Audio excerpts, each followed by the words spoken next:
전공정, 후공정보다는 삼성전자와 하이닉스의 신공장이 지어졌을 때 필수적으로 들어가는 장비를 사는 게 맞습니다. 그러니까 긴 관점에서 사는 말씀드리는 거예요. 8월달, 9월달 정도의 짧은 기간이 아니라 적어도 1년 이상의 기간을 보는 긴 관점에서 보면 삼성전자하고 하이닉스 공장이 만들어졌을 때 빠지지 않고 들어가는 장비들, 소부장 뻔하죠. 매주 화요일 저녁 8시에 진행되는 무료 특강 아래의 고정 댓글에서 신청해주세요. 삼성전기가 삼성전자, SK하이닉스와 동조화되는 흐름을 보이는데 반도체 대형주가 매수 기회라면 변동성이 큰 삼성전기가 더 나은 선택이 될 수 있을까요?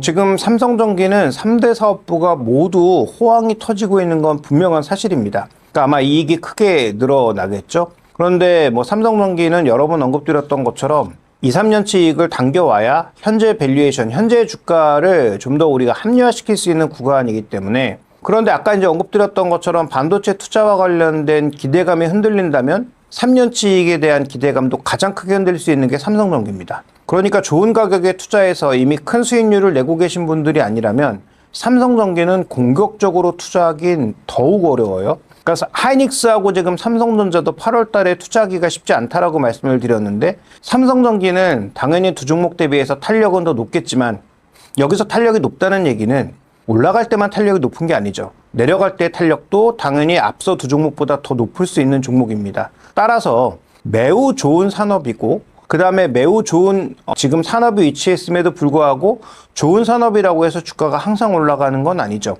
오히려 기대가 높았을 때가 주가가 폭발했다가 기대가 조금만 줄어들어도 변동성이 커질 수 있는 구간이기 때문에 지금 매우 좋은 기업임에도 불구하고 지금 공격적으로 사기에는 앞서 두 종목보다 더 어렵다라고 보시는 게 전 맞을 것 같습니다.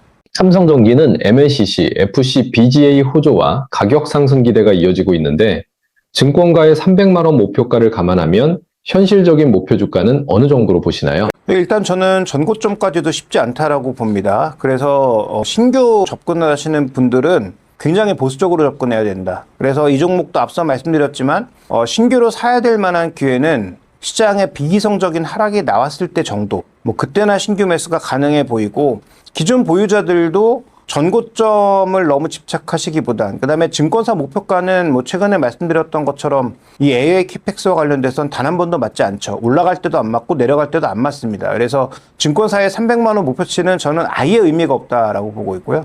그래서 지금 어차피 이 목표 주가를 맞추는 게 중요한 게 아니기 때문에 기존 보유자들은 전고점 이전에 좀 차익 실현을 하실 것을 저는 말씀드리고 싶고, 신규 매수자들은 급등 구간에선 절대 쫓아가지 말고 비이성적인 하락이 나타났을 때 정도에만, 예를 들어서 다시 100만 원 초반에 온다든지 하루에 10% 이상의 급락이 나타난다든지 그런 비이성적인 하락 정도에만 트레이딩 바이 정도로 접근하시는 게 유효하지 않을까라고 보고 있습니다. 삼성전자, SK하이닉스가 약세인 상황에서도 일부 반도체 소부장이 반등하고 있는데 서로 다른 흐름을 보이는 이유는 무엇인가요?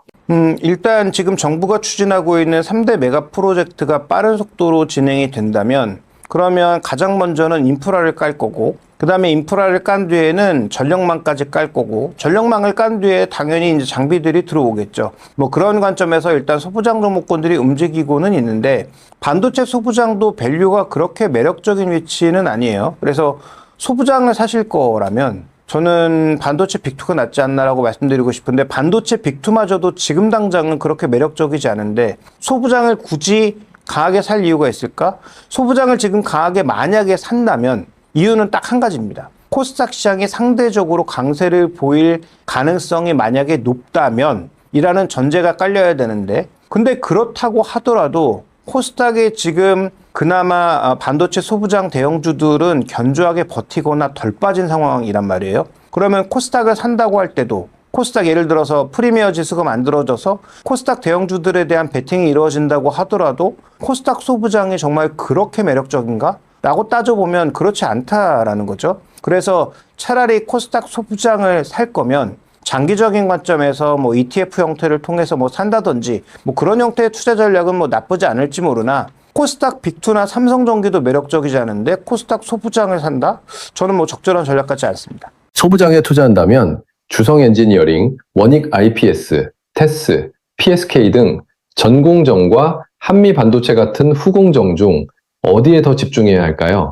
전공정, 후공정보다는 삼성전자와 하이닉스의 신공장이 지어졌을 때 필수적으로 들어가는 장비를 사는 게 맞습니다. 그러니까 긴 관점에서 사는 말씀드리는 거예요. 8월달, 9월달 정도의 짧은 기간이 아니라 적어도 1년 이상의 기간을 보는 긴 관점에서 보면 삼성전자하고 하이닉스 공장이 만들어졌을 때 빠지지 않고 들어가는 장비들, 소부장, 뻔하죠. 지금 소부장 쪽에서는 가장 눈에 띄는 종목은 솔브레인, 소재 쪽에서는 이런 종목이 있고, 그다음에 후공정 쪽에서 소재는 하나머티리얼즈 이런 종목군들을 꼽아볼 수가 있고, 그다음에 장비 쪽에서는 SK하이닉스 쪽에서는 유진테크하고 주성엔지니어링, 그다음에 삼성전자 쪽에서는 이오테크닉스하고 HPSP, 그다음에 PSK 이런 종목군들을 우리가 꼽아볼 수 있고, 원익 IPS 이런 종목들을 꼽아볼 수가 있겠죠. 그래서 삼성전자와 지금 SK하이닉스의 신공장들이 대거 만들어지고 있는 구간이니까 단기적인 흐름이 아니라 적어도 6개월에서 1년 정도를 보는 긴 관점에서 보면 삼성전자와 하이닉스 신공장에 필수적으로 들어갈 수 없는 그런 약간의 해자가 있는, 그래도 경제적 해자가 있는, 경쟁력이 있는 그런 장비주들을 전공정, 후공정, 소재를 가리지 말고 사시는 게 저는 맞지 않나, 이렇게 좀 판단하고 있습니다. 반도체에 투자한다면 삼성전자, SK하이닉스와 삼성전기, 소부장의 포트폴리오 비중은 각각 어느 정도가 적절할까요? 저는 반도체 AI 영역을 통틀어서 전체 포트폴리오의 이제 퍼센트를 넘으면 안 된다라고 보고 있고요. 그 40% 내에서 만약에 반도체 빅2하고 소부장을 나누면 저는 8대2 정도의 비율로 반도체 빅2가 8, 소부장이 한 2 정도는 돼야 된다라고 보고 있습니다.